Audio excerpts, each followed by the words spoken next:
And Marwan Bishara is Al Jazeera's senior political analyst. He joins us here on the show. Now, Marwan, first of all, a question about these buffer zones. Is Israel succeeding in creating buffer zones in Gaza and in Lebanon?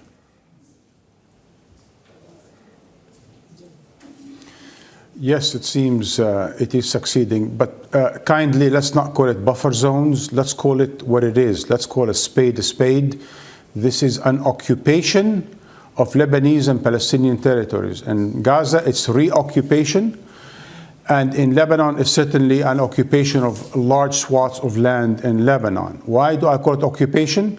Because the man, the general, the Israeli general who wrote a plan for it, called it occupation. And he said we should be proud of it, and it's not a crime against humanity, according to him. It certainly is, because it's coming on top of the genocide in Gaza and the war crimes in Lebanon. Look, this is part of a sort of a 4 or 5 phase process. Phase 1, it's siege. Phase 2, it is assault. Phase 3 is expulsion. Phase 4 is destruction. And phase 5 is occupation.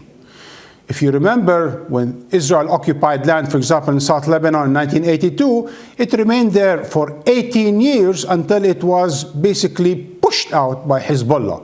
1967, it occupied West Bank. It was supposed to be temporary. It's still occupying it 57 years later. So what Israel is doing is basically reoccupying 1/3 of Gaza, according to the Israeli general Giora Island, who wrote the original plan. And they're going to be occupying huge amounts of territory in South Lebanon, and they're going to try to maintain that after expelling its population.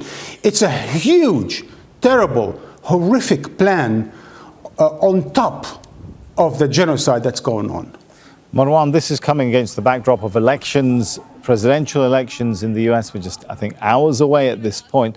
Will either Donald Trump or Kamala Harris make a difference to Israel's attempts to reshape the Middle East?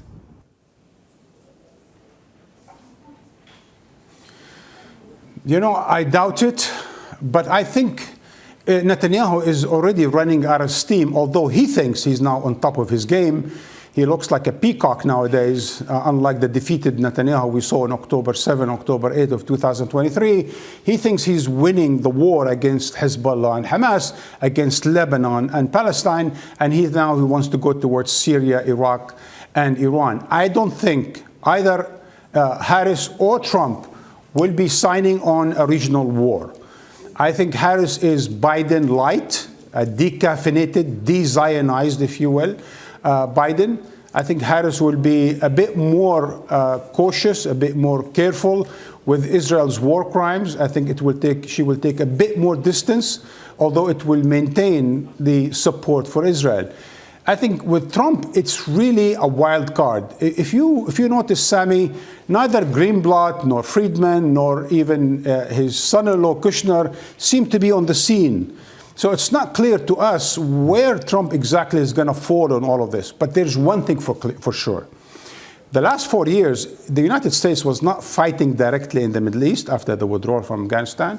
I think neither Harris nor Trump will be fighting wars, needless to say, for Israel's sake in the Middle East. So I think if Netanyahu is betting on Harris or Trump fighting Iran, for example, for them, they're not going to be fighting Israel for them. They might be supporting them, as they've done the past year, but I don't think either American candidate, come president, would be supportive of a regional war after Afghanistan, Iraq, Libya, Yemen, and so on and so forth.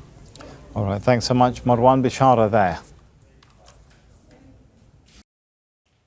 Make sure to subscribe to our channel to get the latest news from Al Jazeera.